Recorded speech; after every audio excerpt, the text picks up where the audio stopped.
제13장.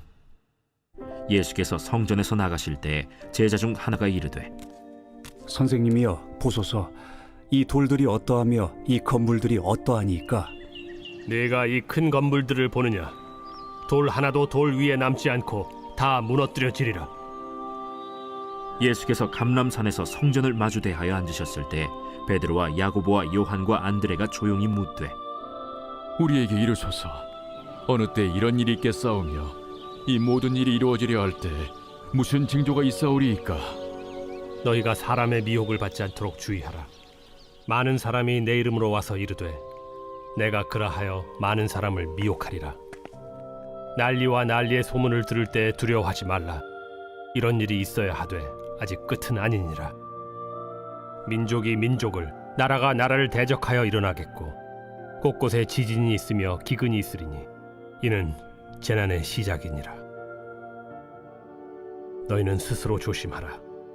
사람들이 너희를 공회에 넘겨주겠고 너희를 회당에서 매질하겠으며 나로 말미암아 너희가 권력자들과 임금들 앞에 서리니 이는 그들에게 증거가 되려 함이라. 또 복음이 먼저 만국에 전파되어야 할 것이니라. 사람들이 너희를 끌어다가 넘겨줄 때 무슨 말을 할까 미리 염려하지 말고 무엇이든지 그때 너희에게 주시는 그 말을 하라. 말하는 이는 너희가 아니요 성령이시니라. 형제가 형제를, 아버지가 자식을 죽는 데 내주며 자식들이 부모를 대적하여 죽게 하리라. 또 너희가 내 이름으로 말미암아 모든 사람에게 미움을 받을 것이나 끝까지 견디는 자는 구원을 받으리라. 안녕하세요. 건설가족 여러분, 매일 말씀의 김예찬입니다. 오늘 말씀 마가복음 13장부터 새롭게 시작이 됩니다. 어제까지 말씀이 예수님께서 성전에서 하셨던 말씀이 주를 이루었죠. 여러분, 그리고 오늘 말씀은 성전에서 나가실 때, 13장 1절에 보면은 성전에서 나가실 때에 일어났던 일입니다. 여러분, 예수님께서 성전에서 나가실 때에 제자 중에 하나가 이르되, 선생님이여 보소서, 이렇게 말하면서 이 돌들이 어떠하고 건물들이 어떠합니까? 다른 말로 말하면은 얼마나 이 돌들이 아름답고 얼마나 이 성전이 멋있습니까? 라고 하는 감탄입니다. 여러분, 그런 이 성전인 헤롯 성전은 우리가 잘 아는 것처럼 헤롯이 지었습니다. 여러분, 헤롯 대왕은 우리가 잘 아는 것처럼 건축의 귀재였어요. 그래서 비록 이방인 출신이, 에돔 족속 출신이 이방인이었긴 했지만 이 유대인들에 대한 신망과 존경을 얻기 위해서 그들을 위해 성전을 멋지게 지어버렸습니다. 여러분, 그런데 이 헤롯 성전에 또 놀라운 부분이 있다면 돌 성전이라고 불리기도 하는데, 이 돌이 얼마나 컸냐면은 이 가로 길이만 13m고 세로 길이가 6m 정도 됐다고 해요. 그러니 엄청난 돌인 거예요. 돌 자체 하나가 큰 거대한 돌인 거예요. 13m, 돌 하나가 13m였다고 하니까 말입니다. 여러분, 그런데 이 돌로 지어진, 이 엄청난 돌로 지어진 성전이 얼마나 멋있냐라고 예수님께 이 제자들이 말을 하는 것입니다. 여러분, 근데 예수님께서는 이 2절에 매우 특별한 이야기를 하셔요. 예수께서 이르시되 내가 이 큰 건물들을 보느냐? 돌 하나 위에 돌도 하나 남기지 않고 다 무너뜨릴 것이다. 갑자기 성전이 얼마나 멋있느냐라고 예수님께서 물었던 제자들이 봉변을 당하는 것 같은 말씀을 듣습니다. 그것은 무엇입니까? 이 성전이 어떻게 무너지냐면 그 큰 13m가 되는 이 큰 돌 위에 돌이 하나도 놓아지지 않은 채로 다 부수어질 것이다 라는 것이죠. 여러분, 이 헤롯 성전은 역대 성전 중에 가장 위대하게 지었다. 솔로몬 성전보다 훨씬 더 크고 뭐랄까요, 큰 규모로 지어졌습니다. 여러분, 우리가 잘 아는 것처럼 지금은 거기 황금돔이라고 하는 이슬람 사원이 지어져 있죠. 여러분, 예수님께서는 그럼에도 불구하고 이 성전이 무너질 것이다 라고 말씀을 하셨죠. 그리고 나서 3절에 감람산에서 성전을 마주대하여 앉으셨을 때에 이렇게 나와 있는데, 여러분, 실제로 감람산에 올라가면, 올리브산이라고 하는 감람산에 올라가면 정면에 보면 전체 예루살렘 시가지 9시가지가 한눈에 조망이 됩니다. 제가 시간이 되면 사진을 제가 옆에 띄워 놓아드리겠습니다. 이 엄청난 큰 이 뷰, 경관을 볼 수 있는 곳이 바로 이 감람산이고, 이 감람산에서 예수님께서 이 말씀을 하셨던 그것을 기념하는 교회가 또 있습니다. 여러분 여기서 예수님께서 그 감람산을 보시면서 마치 우리 큰숲교회가 보이는 저기 옥봉산 혹은 뭐 대포산 위에서 이 우리 교회를 바라보시듯이 이 예수님께서 이 감람산 위에서 성전을 바라보시는 거예요. 그러는 중에 이 제자들이 조용히 찾아왔습니다. 그러면서 4절에 우리에게 이르소서 어느 때 이런 일이 있겠습니까? 라고 말합니다. 거의 두 가지를 얘기하는데요. 어느 때 이런 일이 일어나고 또 이 모든 일이 일어날 때 징조가 무엇입니까? 라고 물어봅니다. 여러분 이 말씀은 특이하게도요. 이 도입 자체는 성전에 대한 얘기였지만 결국엔 예수님께서 오늘부터 시작해서 요 며칠간 이 말세 마지막 때에 대한 징조에 대해서 말씀하십니다. 예수님께서 십자가에 달리시고 또 죽으시기 전에 예수님께서는 마지막 때에 일어날 일들에 대해서 말씀하세요. 여러분 근데 말씀하시는 것은 이겁니다. 그런 이 도입 자체가 성전에 대한 파괴에 대한 이야기였지만 결국엔 예수님께서 제자들이 그 말씀을 물어봤을 때에 마지막 때에 대한 얘기를 가르쳐 주시려고 하셨던 것처럼 보여요. 그래서 오늘은 우리는 크게 4가지 종류의 마지막 때에 일어날 일들에 대해서 보겠습니다. 첫 번째는 5절에 보면 5, 6절에 보면 너희가 사람의 미혹을 받지 않도록 주의하라라고 하고 많은 사람들이 내 이름으로 와서 이르되 내가 그라 많은 사람들을 미혹할 것이다 라고 했습니다. 여러분 첫 번째는 뭐냐면은 종교적인 미혹입니다. 종교적인 미혹. 종교적인 미혹을 하는 자들을 조심하고 경계해라 라고 말을 합니다.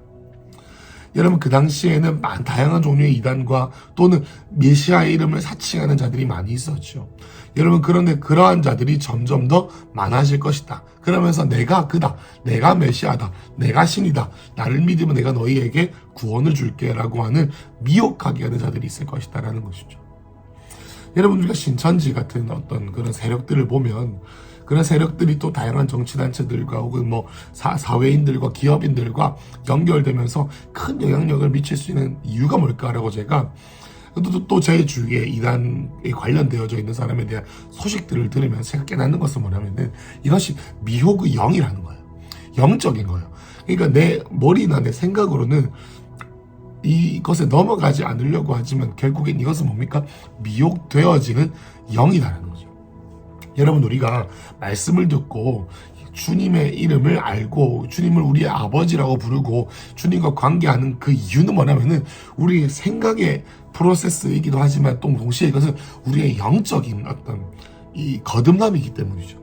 우리의 영이 먼저 하나님, 우리를 영을 만드신 창조주 하나님께 우리의 영이 연결되는 거예요. 하나님은 영이시니 예배하는 자들이 신령과 진정으로 예배하라고 말했죠. 그러니 하나님을 예배하는 것은 영적인 것이고요. 말씀을 읽는 것도 영적인 것이에요. 그러니 이 미혹하는 자들에게 계속 메시지를 듣고 내가 한번 이겨봐야지. 그들은 무슨 생각을 하는지 그런 관점으로 다가갔다가는 큰 코 다칩니다. 자, 그리고 우리가 잘 아는 것처럼 우리나라는 정말로 유명한 미혹, 이단의 이 본산 중에 하나죠. 그리고 나서 7절엔 두 번째 이 징조가 나타나는데요. 7절에 난리와 난리의 소문을, 그리고 또 이런 일이 있어야 될 때 아직 끝이 아니다 라고 말하면서 8절에 민족이 민족을, 나라가 나라를 대적하여 일어나겠다라고 했습니다. 여러분 이것은 뭐냐면은 난리와 소문들, 전쟁의 소식들로 인한 정치적이고 세계적인 문제를 뜻해요. 여러분 민족과 민족이 붙는다라는 것이 뭐겠습니까? 이런 내전이죠. 지금도 코소보와 체첸과 또 우크라이나와 러시아도 결국에는 국가 간의 전쟁이긴 하지만 이 루스, 이 소련의 같은 민족들끼리의 싸움이죠. 뿐만 아니라 또 아프리카 가면은 얼마나 많은 부족들과의 전쟁이 지금도 일어나고 있습니다. 그리고 남미에도 똑같고요. 지금도 우리나라도 지금 전쟁 중이죠. 여러분 이러한 일들이 계속 있으면서 결국에, 그리고 또 나라와 나라들이 대적하여 일어난다. 여러분 이것은 우리가 잘 아는 내용입니다. 작년 같은 경우는 카자흐스탄, 그리고 또 좀 있으면 중국과 대만, 이 전쟁도 점점 더 다가오고 있는 중에 있죠. 즉 세계 각국의 전쟁이 얼마나 많은지 모르겠습니다. 여러분 이걸 보면서 여러분 어떨까요? 이 정치적인 세계적인 문제가 일어나는 거예요. 여러분 그리고 그 일이 지금도 우리의 삶 가운데 큰 영향을 미치고 있습니다. 여러분 러시아의 문제로 인하여서 세계적인 유가가 계속 영향을 받고 있고요. 그 일로 인하여서 우리 삶에도 큰 어려움이 있습니다. 그리고 또 8절 마지막에 보면은 지진이 있고 기근이 있겠다라고 했습니다. 여러분 지진이요. 여러분 너무나도 흥미로운 것은 이겁니다. 여러분 14세기 1300년대에는요. 전 세계에 지진이 150회 정도 있었습니다. 200년이 지나서 16세기 1500년대는 250번 정도가 지진이 있었대요. 그러니까 200년 사이에 100번 정도가 지진이 있는 겁니다. 근데 또 너무 재밌는 거는 18세기에 이르렀을 때 여러분 640번, 여러분 19세기 1800년대에 이르러서는 지진이요. 놀라지 마십시오. 2200번 정도가 일어났습니다.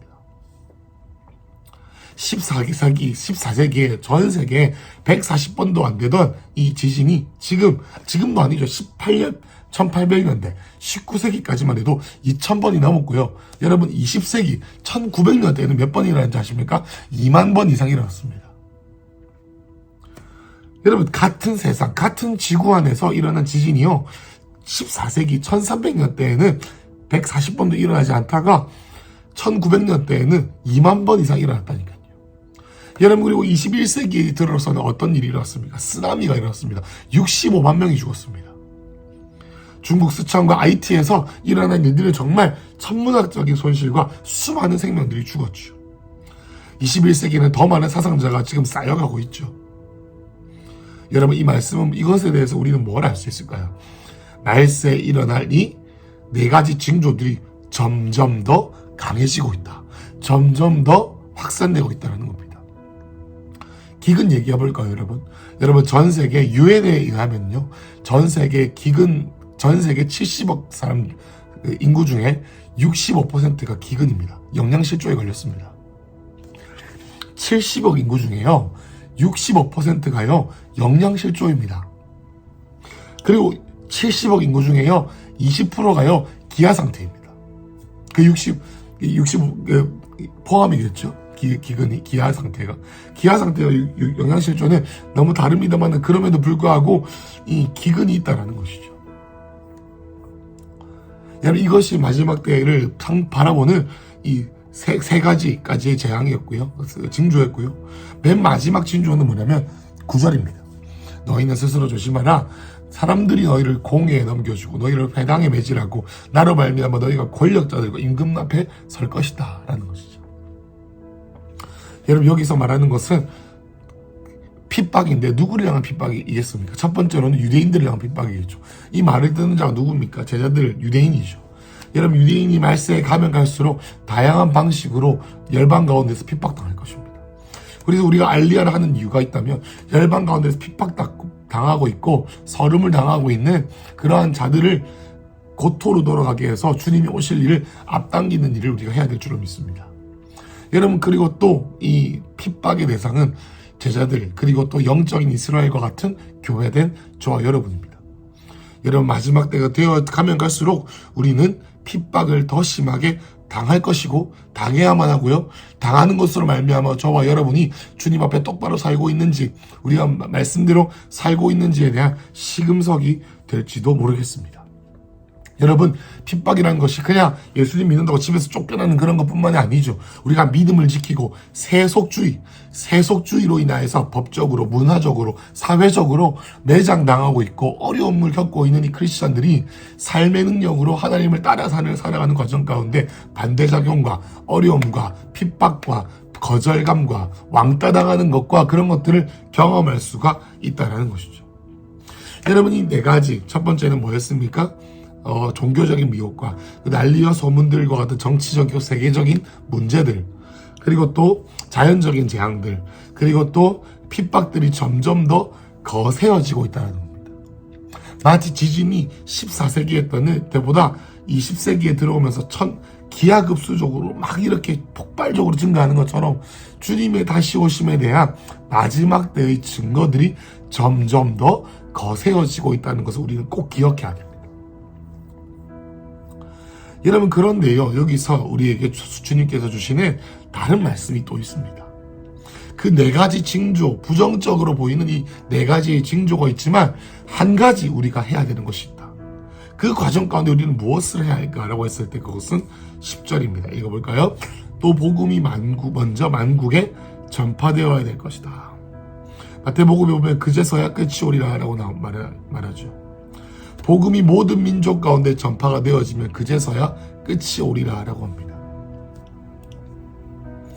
그러면서 말하는 겁니다. 11절에 사람들이 너희를 끌어다 넘겨줄 때, 그 핍박을 당할 때에 무슨 말을 할지 염려하지 말라. 그때 성령께서 너희에게 주실 말씀을 생각나게 하겠다라고 하셨습니다. 그리고 또 그 핍박은 형제가 12절에 형제가 형제를, 아버지가 자식을 죽이게 만드는 가정적인 차원의 배교가 일어나고 있죠. 배교가 있을 것입니다.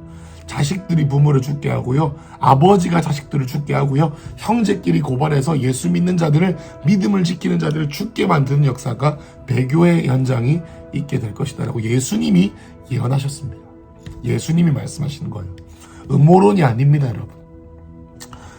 13절에 너희가 내 이름으로 말미암아 미움을 받을 것이나 그까지 견디는 자는 구원을 받으리라 라고 했습니다.